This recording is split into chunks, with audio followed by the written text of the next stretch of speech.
सबैले मान्ने कोशी सभ्य, कोशी नदी मात्रै होइन, यसको यो कोशी आफैमा एउटा पहिचान पनि हो, सभ्यतासँग जोडिएको विषय पनि हो। त्यो सभ्यतामा राई, लिम्बू, मगर, गुरुङ, तामाङदेखि लिएर तराईसम्म कोशी छ, त्यसका मधेससम्म कोशी छ।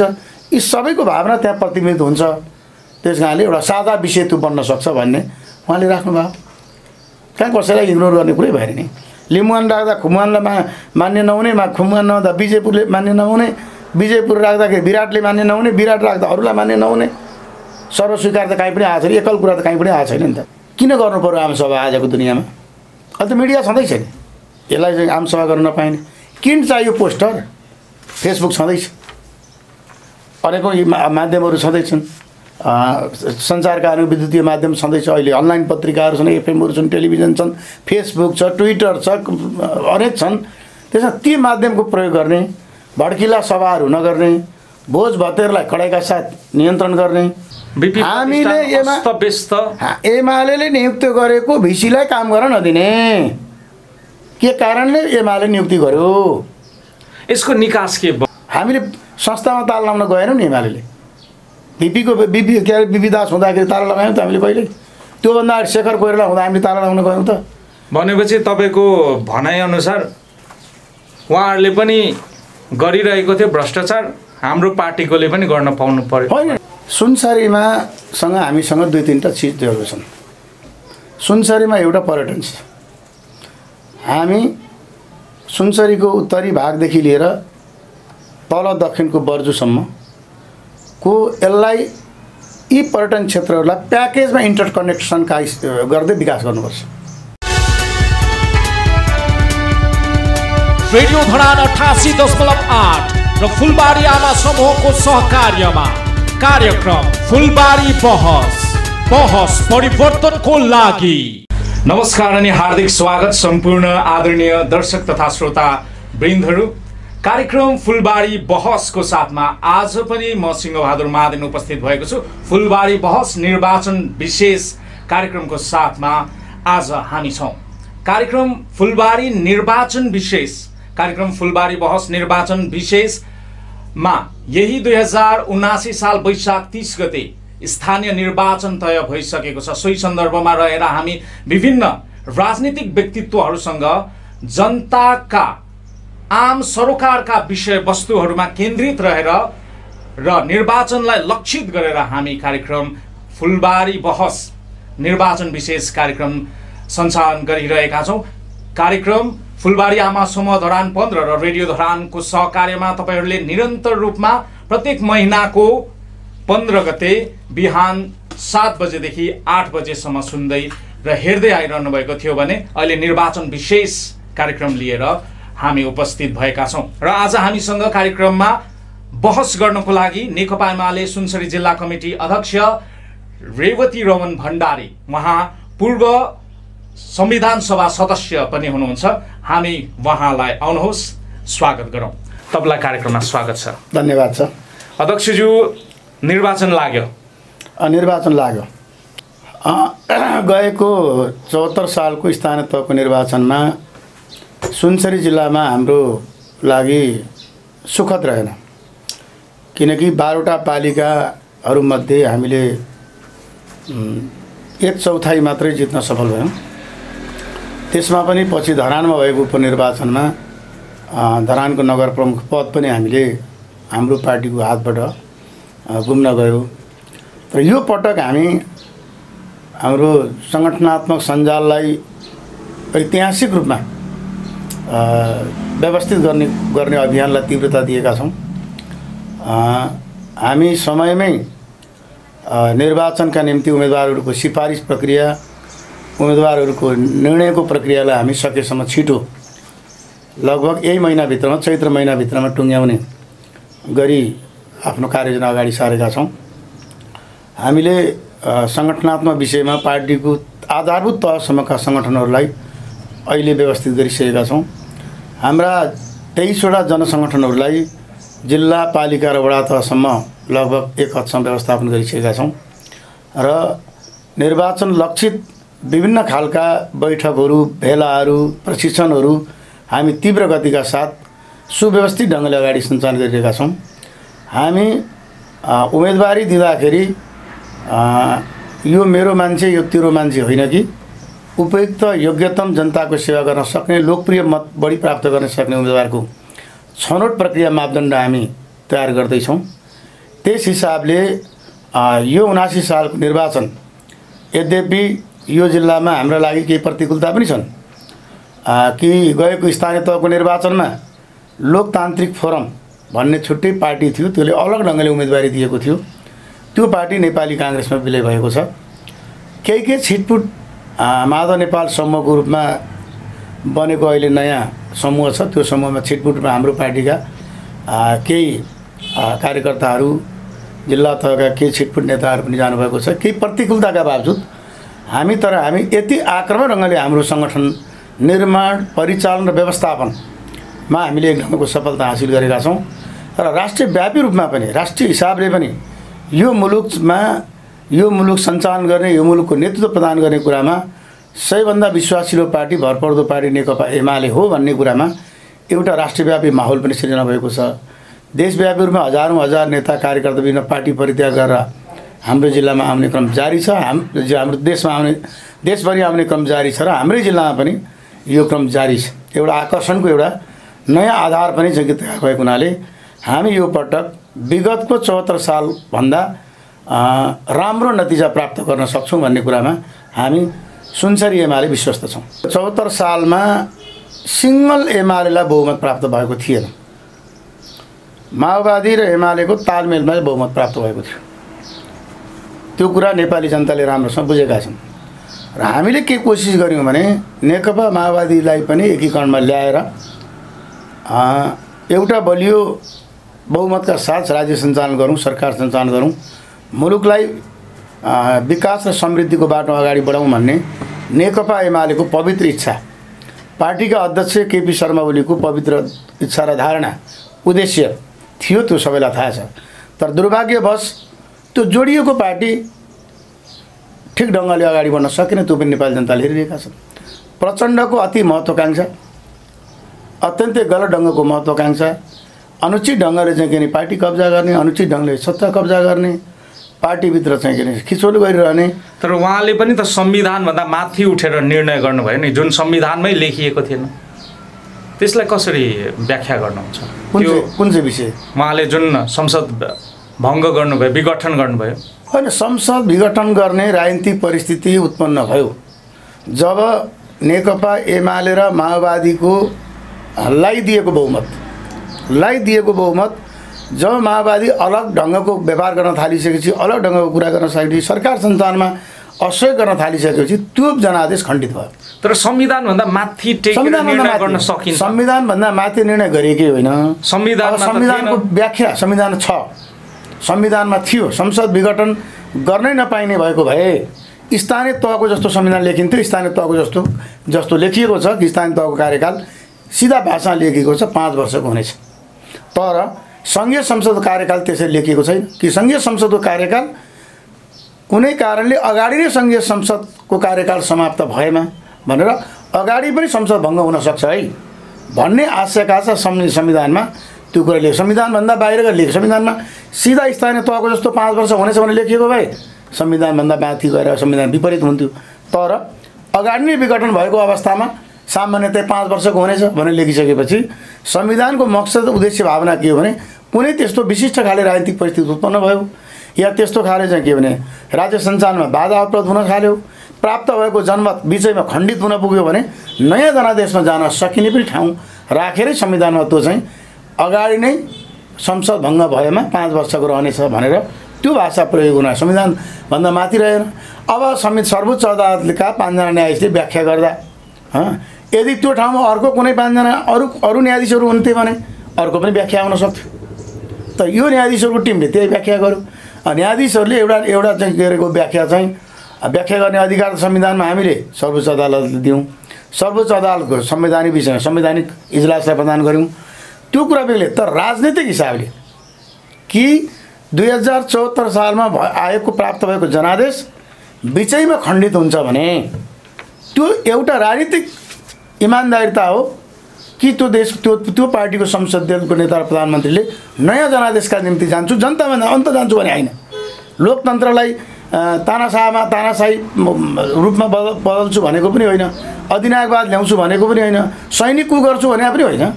कुरा के हो भने जनताबाट पाएको जनादेश बिचमा खण्डित हुन पुग्यो राजनीतिक हिसाबले। राजनीतिक कारणले खण्डित हुन पुगेपछि अब एउटा राजनीतिक बाध्यता निर्णय गर्नुपर्ने पनि बाध्यता हो। संविधानको त्यो धाराले पनि ठाउँ दिएकै थियो। त्यस आधारमा असल नियतका साथ जनतामा गएर धाराले चाहिँ दिएको थियो, बताइदिनुहोस् त। त्यही 76 मा छ नि त, लेखेकै छ। 76 मा लेखेकै छ त कि यो कुनै कारणले संसद अगाडि नै विघटन भएमा संसदको कार्यकाल प्रतिसभा कार्यकाल 5 वर्ष हुनेछ भनेर अगाडि पनि 5 वर्ष अगाडि पनि कुनै पनि कारणले संसद विघटन हुन सक्छ। संसद विघटन गर्नुको अर्थ चाहिँ संसद विघटनका लागि विघटन गर्नुभएको थिएन नि केपी शर्मा ओलीले, प्रधानमन्त्रीले, त्यति बेलाको प्रधानमन्त्रीले, कि नयाँ ताजा जनादेशमा जान्छु, जनताले पत्याए फेरि सरकार चलाउँला, जनताले पत्याएनन् भने जसलाई पत्याउँछ त्यसले सरकार चलाउँछ। तर नयाँ ताजा जनादेशका साथ नयाँ ढङ्गले मुलुकमा अगाडि बढ्नुपर्छ। यो प्राप्त भएको जनादेश त एमाले र माओवादीले प्राप्त थियो। एमाले र माओवादीले प्राप्त भएको जनादेश माओवादी अलग धारमा जान थालिसकेपछि, जाने कोसिस गरिसकेपछि त्यो जनादेश खण्डित जनादेशलाई भारी बोकेर जानु भनेको जनतालाई धोका पनि त हो। त्यस कारणले पवित्र उद्देश्यका साथ जनतामा जाने र जनताको नयाँ जनादेश प्राप्त गर्ने, प्राप्त भयो सरकार चलाउने, प्राप्त भएन भने त्यसलाई स्वीकार गर्ने भनेको त लोकतान्त्रिक मूल्य मान्यताकै आधारमा संसद विघटन गर्नुपर्ने विशिष्ट बाध्यात्मक परिस्थितिका कारणले तत्कालीन प्रधानमन्त्री केपी शर्मा ओलीले संसद विघटन गर्नुभयो। अब हाम्रो यो फुलबारी बस नियमित हेर्नुहुने सुन्नुहुने श्रोताले एउटा कमेन्ट गर्नुभएको छ, राजनीतिक नेता राजनीतिक पार्टीहरूप्रति वितृष्णा जागेको छ भन्ने पनि एउटा सङ्केत हो। अब किशन श्रेष्ठ लेख्नुहुन्छ, अब जनता सचेत भइसके, अब झुक्क्याउन सक्दैनौँ। चुनावमा भोट माग्न आउँदा ठुलो सङ्ख्यामा सुरक्षाकर्मी लिएर आउनु खतरा छ है। जनता निकै आक्रोशित छन्। अब चुनावमा पार्टी जाति र धर्मभन्दा माथि उठेर मतदान गरौँ भनेर एउटा कमेन्ट गर्नुभएको छ। यसलाई कसरी तपाईँ बुझ्नुहुन्छ? त्यो कमेन्टलाई आंशिक रूपमा त्यसको म खण्डन गर्छु। निर्वाचनमा ठिक छ त, चित्त बुझेन भने कसैलाई पनि मतदान गर्न पाइन्छ, तर सुरक्षा दस्ता लिएर आऊ, आक्रमण गर्छौँ, कुटपिट गर्छौँ, मारपिट गर्छौँ भन्ने जस्तो जुन कुरा त्यहाँ उल्लेख भयो, अनि जनताको आक्रोश हुनुपर्ने केही परिस्थिति छैन। मुलुक संविधान समाचार हेरिरहनु भएको छ, विभिन्न नेताहरूलाई ठाउँ ठाउँमा बाटो छेकेर जनताले होइन यसो छ, 2-4 जना 5 जनाले कसैले कुनै कुरा घटना कुनै घट्छ भने त्यो देशका 2 करोड 91 लाखकै प्रतित्व भयो भन्नु हुँदैन। के अरे संसारमा अपराध नहोस्, अपराधी घटना नहुन् भनेरै सारा चिजको प्रबन्ध गरिएको हुन्छ, तर पनि त आखिरी घटना हुन्छ। त्यस कारणले घटना हुने बित्तिकै त्यो अपराधी देश हो भन्नु मिल्दैन नि। संसारमा अमेरिका पनि हुन्छ, जापानमा पनि हुन्छ, चीनमा पनि हुन्छ, नेपालमा पनि हुन्छ। त घटना नघटोस् भन्नाले कानुनी व्यवस्था गरिएको छ, सुरक्षा प्रबन्ध गरिएको, सारा चिज गरिएको छ राज्यले, तर पनि घटना गर्छन् भने त्यो चाहिँ राज्यको प्रतित्व त्यो घटनाले गर्दैन। के छिटपिट रूपमा केही मान्छे, तर आम रूपमा नेकपा एमालेप्रति, पार्टीका हाम्रा अध्यक्ष केपी ओलीको नेतृत्वप्रति जनतामा त्यत्तिकै विश्वास पनि बढिरहेको छ। अब अर्को छेउखिम माइला जीवन लेख्नुहुन्छ, नेताज्यूलाई प्रश्न सोधिदिनुहोस्, राजनीति विशुद्ध समाजसेवा हो कि व्यवसाय हो? समाजसेवा हो, राज्यको सेवा हो। तर त्यस्तो त देखिँदैन। कहाँ कसले त्यो देखेन त त्यसलाई भन्नु पर्यो नि। मेयर उठ्नको लागि, इभन वडाध्यक्ष उठ्नको लागि लाखौँ करोडौँ खर्च यही कार्यक्रम मार्फत एकजना नेताले भन्नुभएको थियो, गाउँपालिका अध्यक्षको लागि उठ्नको लागि मैले चिनेको गाउँपालिका अध्यक्षले करोडौँ खर्च गरे भनेर उहाँले भन्नुभयो भन्ने कुराहरू, र यो कुरा आइ नै रहेको छ, र यो हामीले प्रत्यक्ष रूपमा भेटै पनि रहेका छौँ। र यति धेरै पैसा खर्च गरेर कोही समाजसेवा गर्न राजनीति गर्लान्? त्यसका 2टा पक्ष हुन्छन्। एउटा पक्ष व्यक्ति विशेषको दुराशय कसै होला होइन। अब मैले त्यहाँ चाहिँ पुगिसकेपछि मैले खर्च गरेको पैसा उठाउँछु भन्ने कसैको व्यक्तिगत दुराशय हुनसक्छ। त्यस्तो दुराशय राख्नु गलत कुरा हो। पैसा कमाउने ठाउँ जनप्रति, म पनि धेरैपल्ट जनप्रति भएको छु। म नगरपालिका उपप्रमुख भएँ, मुलुकको सङ्घीय संसदको सदस्य भएँ, संविधान सभा सदस्य भएँ। कति खर्च लाग्यो बताइदिनुहुन्छ? मलाई खर्च लागेन, मेरो निजी 1 रुपियाँ पनि खर्च भएन। म सांसदै भएँ, म भर्खर 7-8 वर्ष अगाडि सांसदै जितेँ त मैले। तर मेरो साथीभाइले 10,000 5,000 मायाले सहयोग गरे। 10-5-10 लाख रुपियाँ चाहिँ के भनेदेखि साथीभाइले सहयोग गरे। त्यही पैसा यसो झन्डा ब्यानर कहिलेकाहीँ सभामा हिँड्ने गाडी साडीमा खर्च गरी, गाडीमा भाडा साडी लिएर खर्च गरी मैले खर्च गरेँ।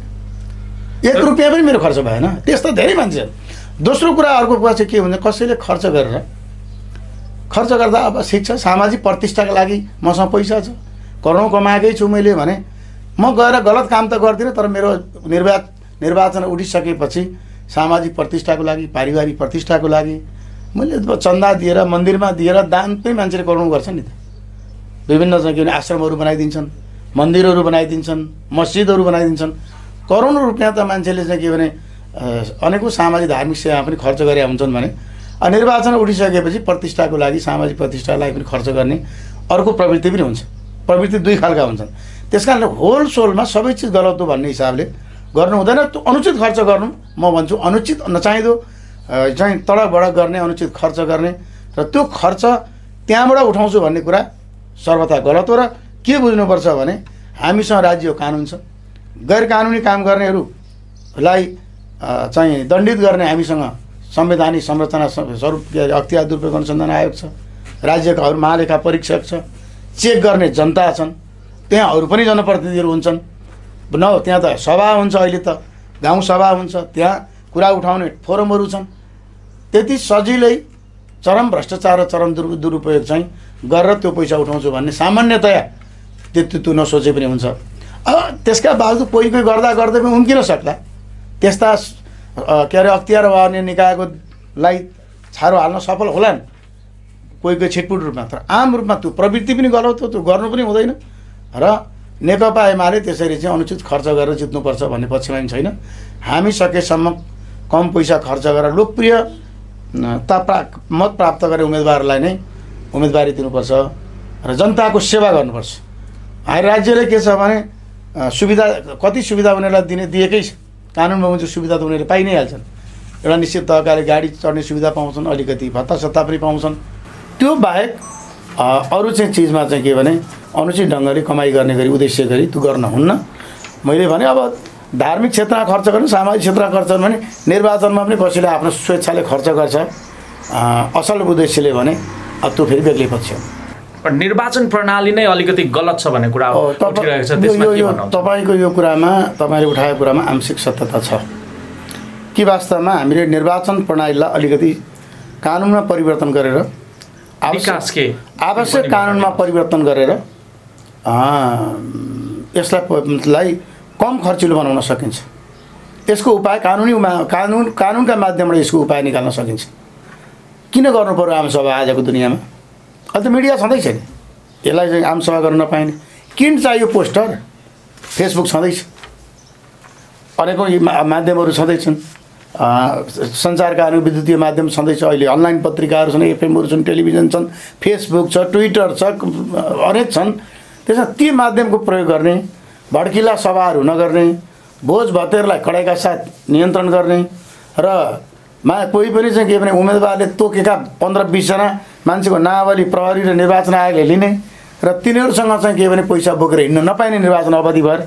त्यसका लागि के अरे नियन्त्रण गर्ने सुरक्षा निकायलाई सेनालाई दिने हो कि शस्त्रलाई दिने हो कि त्यसको चाहिँ रोक्ने, चेक्ने अनि अनेक उपायमा त कानुनी व्यवस्थाका माध्यमबाट यो भड्किलो खर्चिलो निर्वाचन प्रणालीमा भने चाहिँ नयाँ सुधार गर्नुपर्ने आवश्यकता छ।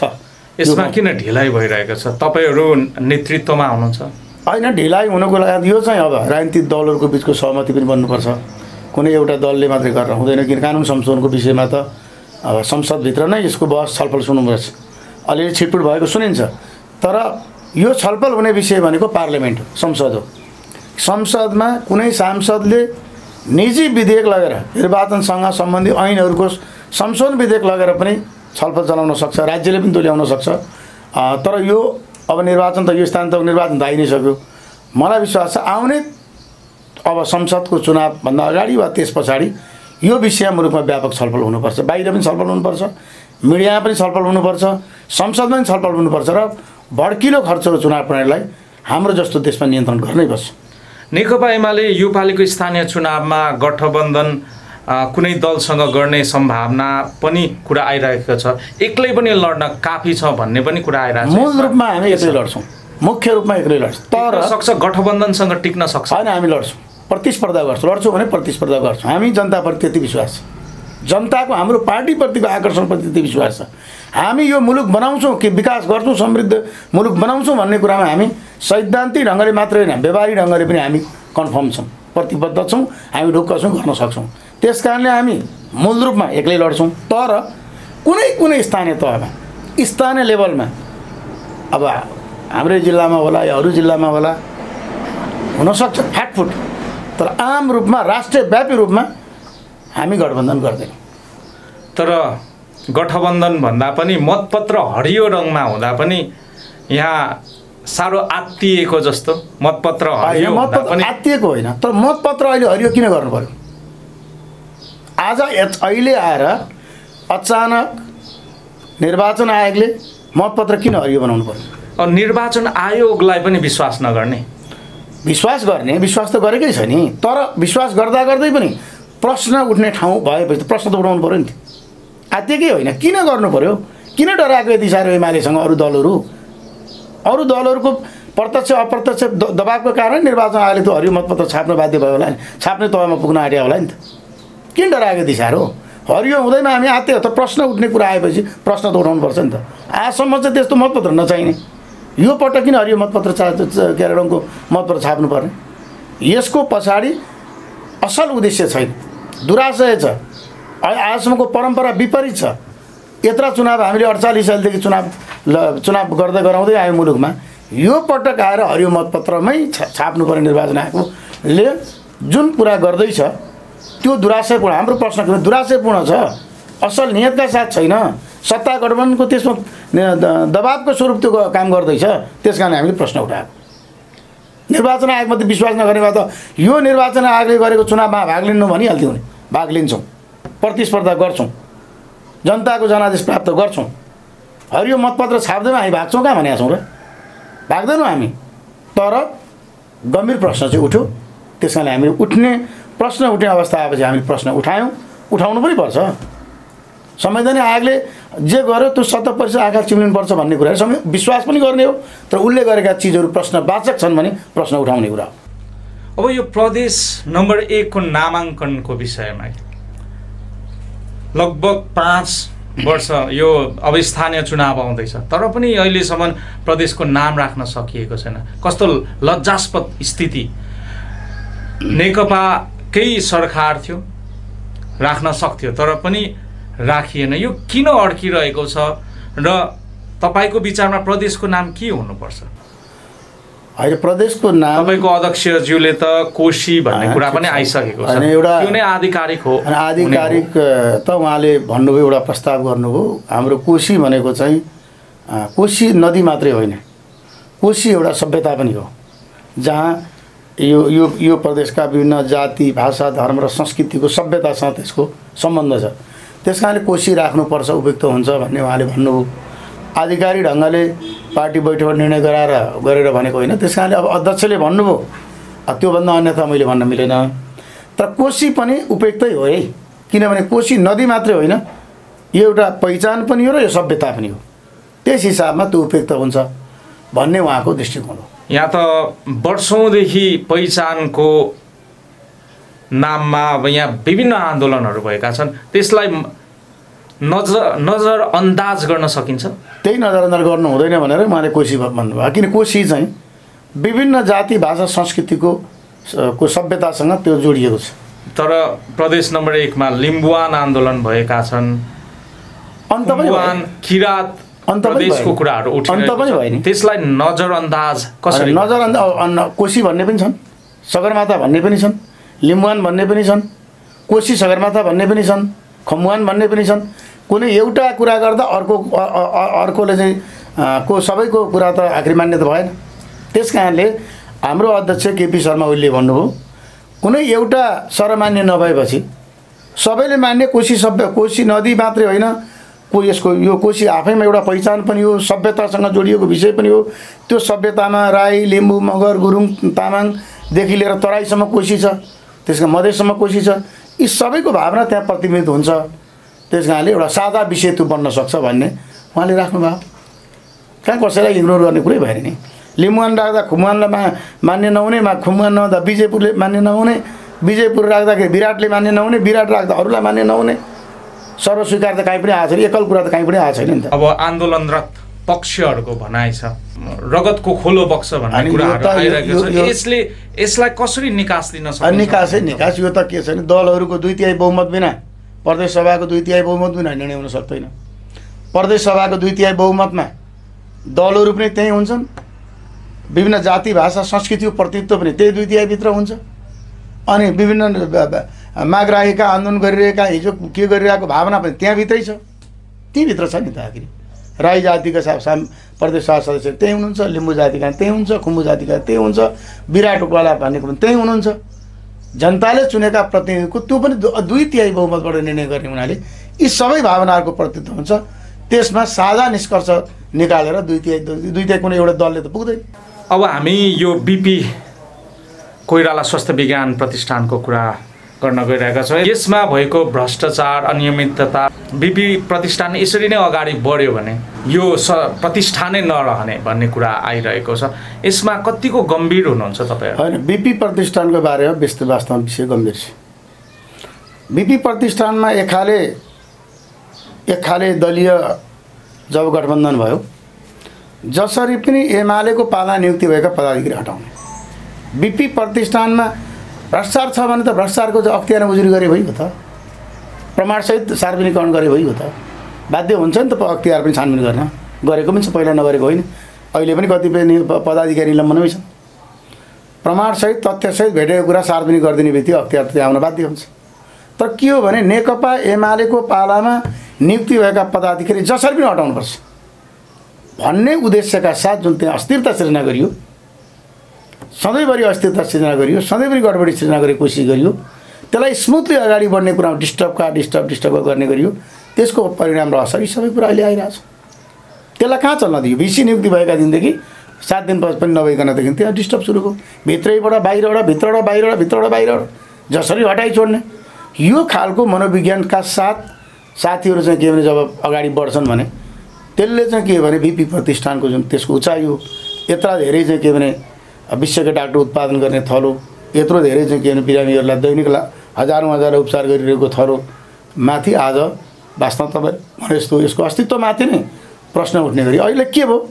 भोलि अर्को नियुक्ति हुन्छ, मान्यौँ शेरबहादुर देउपाको सरकार गठबन्धन सरकार नियुक्ति होला, भोलि हामी सरकारमा आयौँ भने अर्काले पनि त्यही खालको हरकत गर्यो भने त कहिले पनि त्यसले त शान्तिपूर्वक चाहिँ के भने अमन चयनपूर्वक संस्था अगाडि बढ्ने कुरा त सधैँ डिस्टर्ब हुने।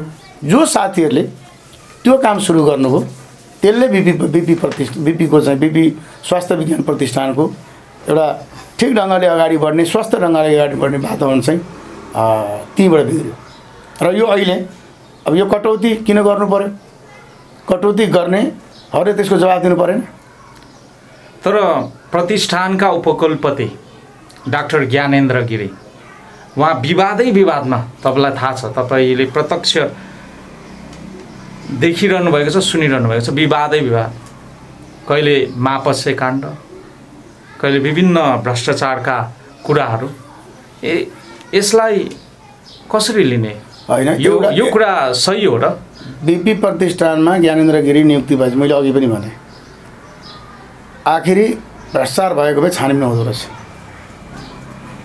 त्योभन्दा अघिल्ला पदाधिकारीहरूमाथि छानबिनको अख्तियारले गर्यो, भ्रष्टाचारजन्य कार्य अख्तियारले दिएको मुद्दा चल्यो, उहाँहरूमाथि मुद्दा छ अहिले।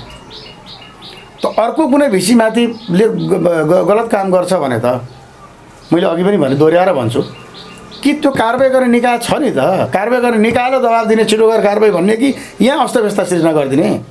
भिसीले ज्ञानेन्द्र गिरीले कहाँ चाहिँ के भने सहज ढङ्गले काम गर्ने वातावरण बन्यो त्यहाँ सुरुदेखि नै डिस्टर्ब तालाबन्दीदेखि लिएर सारा चिज भइरहेको छ डिस्टर्ब छ लोकतन्त्रमा त जनताको ध्यान आकर्षण गराउने हो राज्यका ती निकायहरू ध्यान आकर्षण गर्ने जसले कारवाही गर्ने हो तर डिस्टर्ब गर्ने होइन नि यहाँ त सधैँ डिस्टर्ब उहाँले सहज ढङ्गले उहाँ पनि एउटा चाहिँ डाक्टरै हो पिएचडी गरेको चाहिँ मेडिसिन क्षेत्र पिएचडी गरेको मान्छे स्वास्थ्य क्षेत्रको अनुभवै भएको मान्छे सर्टिफिकेट पनि नक्कली भन्ने कुरा पनि त्यो नक्कली त कारवाही हुन्छ सिधा कारवाही हुन्छ नि सर्टिफिकेट नक्कली रहेछ भने प्रोफेसरको उहाँको प्रोफेसर भएको प्रोफेसर उहाँले के अरे प्रोफेसर त धेरै खालका हुन्छन् मानार्थ पनि प्रोफेसर हुन्छन् त्यो पनि प्रोफेसर लेख्छन् अहिले डक्टर लेखिँदैन प्रायः मेडिसिन बाहेक अरूले पिएचडी अरू अर्थशास्त्रमा कुनै विषयमा पिएचडी गर्यो भने आजकल पिएचडी लेखिन्छ पछाडिपट्टि यो पार्टीहरूको राजनीतिले गर्दा बिपी प्रतिष्ठान राजनीति पार्टीहरूको होइन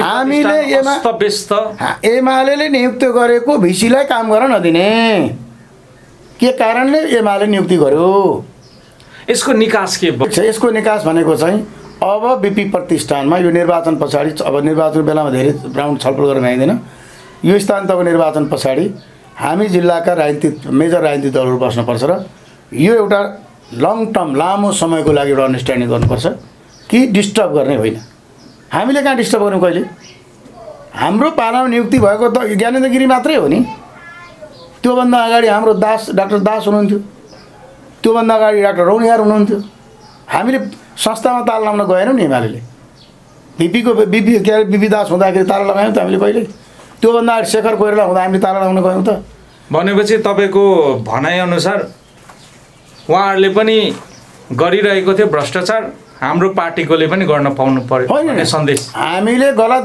गरेकोमा गलत भन्छौँ विज्ञप्ति निकाल्छौँ सार्वजनिक जनतालाई जानकारी गर्छौँ सम्बन्धित निकायलाई ध्यान आकर्षण गर्छौँ तर ताला लगाएर डिस्टर्ब गर्न जाँदैन संस्थालाई बिगार्नु हुँदैन भन्ने हाम्रो मान्यता हो हामी भन्छौँ नि किन भन्दैनौँ भनेका छौँ बेला भनेको त्यहाँ व्यतिथि भयो बेठिक काम भयो सम्बन्धित नेपाल सरकार स्वास्थ्य मन्त्रालय त्यसमा ध्यान जानु पऱ्यो भ्रष्टाचार भएको अख्तियारको ध्यान जानु पऱ्यो प्रधानमन्त्री कार्यालयको प्रधानमन्त्रीको ध्यान जानु पऱ्यो हामी भन्छौँ हामी ज्ञापन पत्र दिउँला हामी विज्ञप्ति जारी गरौँला हामी चाहिँ बिपीको गेटमा कोड सभा गरौँला तर ताला लगाएर डिस्टर्ब गर्ने काम त्यहाँभित्रका कर्मचारी प्राध्यापक उचाल्ने काम हामी गर्दैनौँ तपाईँ अब सुनसरीको नेता पनि हुनुहुन्छ नेकपा एमालेको त्यस्तै संविधान सभा सदस्य पनि भइसक्नु भएको छ सुनसरीको विकास परियोजना तपाईँको परिकल्पना कस्तो देख्नु भएको छ सुनसरीमा हामीसँग दुई तीनवटा चिजहरू छन् सुनसरीमा एउटा पर्यटन छ हामी सुनसरीको उत्तरी भागदेखि लिएर तल दक्षिणको बर्जुसम्मको यसलाई यी पर्यटन क्षेत्रहरूलाई प्याकेजमा इन्टरकनेक्सनका गर्दै विकास गर्नुपर्छ एउटा महत्त्वपूर्ण चिज छ अर्को महत्त्वपूर्ण चिज भनेको हामीसँग सुनसरीको खास गरी दक्षिण भाग चाहिँ असाध्यै धेरै उर्वरायोग्य कृषिको चाहिँ के भने एउटा पकेट क्षेत्र जस्तो चाहिँ के छ त्यो चाहिँ कृषिको आधुनिकीकरणको माध्यमबाट दक्षिण पश्चिम पूर्व क्षेत्रलाई विकास गर्ने र त्यसलाई चाहिँ के भने जनताको जीवन उकास्ने एउटा अर्को आधार छ तेस्रो भनेको अब हामीसँग चाहिँ के भने जो के अरे माथिसम्म जोडिने हामीसँग किमाथाङका चीनको बोर्डरसम्म जोडिने हाम्रा चाहिँ नाकाहरू छन् ती नाकाहरूको व्यवस्थित ढङ्गले त्यसलाई उपयोग गर्न सक्यौँ भने चीन र भारतको जोड्ने एउटा ट्रान्जिट पनि यो सुनसरी त्यसको विकासमा अब यो त सुनसरी मात्रै गरेर भएन यो त राष्ट्रिय स्तरको प्रोग्राम पनि हुनु पर्यो त्यस कारणले यो अन्तर्देशीय अन्तर सम्बन्धलाई व्यवस्थित गर्न हामीले चाँडोभन्दा चाँडो सक्यौँ भने यो क्षेत्रको रोजगारी यो क्षेत्रको पूर्वाधार विकासमा यो क्षेत्रको चाहिँ के रोजगारी सृजना हुने क्षेत्रमा गरिबी निवारणको क्षेत्रमा महत्त्वपूर्ण योगदान पुग्न सक्छ त्यस कारणले अन्तर्देशीय कनेक्सनलाई व्यवस्थित गर्ने पर्यटन क्षेत्रलाई प्याकेजमा उन्नत बनाउने र कृषि क्षेत्रको आधुनिकीकरण र वैज्ञानिकरणबाट त्यसको क्षेत्र विकास गर्ने सुनसरीका महत्त्वपूर्ण आधारहरू छन् र अर्को कुरा हामीसँग कोशी नदी छ त्यसको उपयोग त्यसको बहुआयामिक उपयोग कसरी गर्न सकिन्छ हाम्रो जलयात्राको यसको चाहिँ ठाउँहरू छ कोशीको मत्स्य पालनको अर्को विशाल के आधार छ कोशी नदीको उपयोग पनि अर्को चाहिँ के भने सुनसरीको विकासको महत्त्वपूर्ण एउटा आयाम हो कार्यक्रमको हामी अन्त्यमा छौँ अध्यक्षज्यू, अब अन्त्यमा जाँदा जाँदै रेडियो धरा 98.8 मेगाहर्ज हेरिरहनुभएका सुनिरहनुभएका सम्पूर्ण दर्शक तथा श्रोता महानुभावहरूलाई कस्तो सन्देश दिन चाहनुहुन्छ? अब आदरणीय श्रोताहरू दर्शकहरूलाई म के निवेदन गर्न चाहन्छु भने हामी कुनै पनि विषयलाई लमसममा नहेरौँ। गल्ती एउटाले गर्छ भने त्यसैलाई गल्ती भनौँ, बेइमानी एउटाले गर्छ भने त्यसलाई बेइमानी भनौँ। असल र इमान्दार प्रवृत्ति स्वभाव चरित्र जसको जे छ जुन पार्टीको दलको संस्थाको त्यसलाई असललाई असल भनौँ र लोकतन्त्रलाई का सुन्दर पक्षहरूको संरक्षण गरौँ। लोकतन्त्रका कुरूप पक्षलाई त्यसको आलोचना विरोध गर्दै अगाडि बढ्नुपर्छ र यसका निम्ति बडो विवेकपूर्ण ढङ्गले बुद्धिमत्तापूर्ण ढङ्गले मुलुक कसरी अगाडि बढ्छ भन्ने कुरामा आफ्नो सार्वभौम अधिकारको प्रयोग गरौँ। म विनम्रतापूर्वक सहयोगमा यही अनुरोध गर्छु। हस् त, तपाईँको अमूल्य समयको लागि तपाईँलाई धेरै धेरै धन्यवाद। हस्, यहाँलाई यहाँको लोकप्रिय रेडियो जनानलाई पनि धेरै धेरै धन्यवाद। आदरणीय दर्शक तथा श्रोता वृन्द, कार्यक्रम फुलबारी निर्वाचन विशेषमा हामीले आज कुराकानी गऱ्यौँ नेकपा एमाले सुनसरी जिल्ला कमिटी अध्यक्ष, त्यस्तै गरी पूर्व संविधान सभा सदस्य पनि हुनुहुन्छ उहाँ रेवती रमन भण्डारी ज्यूसँग रहेर आजको फुलबारी बहस निर्वाचन विशेषमा हामीले कुराकानी गऱ्यौँ। तपाईँलाई कार्यक्रम कस्तो लाग्यो? पक्कै पनि सल्लाह सुझाव प्रतिक्रियाहरू हामीलाई विभिन्न सामाजिक सञ्जालको माध्यमबाट पठाउन सक्नुहुनेछ, हामीलाई दिन सक्नुहुनेछ। कार्यक्रम फुलबारी बहस निर्वाचन विशेषको अर्को अङ्कमा फेरि पनि निर्वाचनसँग सम्बन्धित आम जनताको सरकारको विषयवस्तुहरू उठान गर्नको लागि उपस्थित हुने बाचाको साथ सम्पूर्ण प्रायोजकज्यूहरू सल्लाहकारज्यूहरूमा त्यस्तै गरी तपाईँहरू सम्पूर्णले तपाईँहरूको अमूल्य समय दिएर हामीलाई हेरिदिनु भएकोमा सुनिदिनु भएकोमा धेरै धेरै धन्यवाद र कृतज्ञता व्यक्त गर्दै म सिंहबहादुर महादेन आजको यस फुलबारी बहस निर्वाचन विशेष कार्यक्रमबाट बिदा हुन चाहन्छु। तपाईँको बाँकी पल शुभ रहोस्। हस्त, नमस्कार।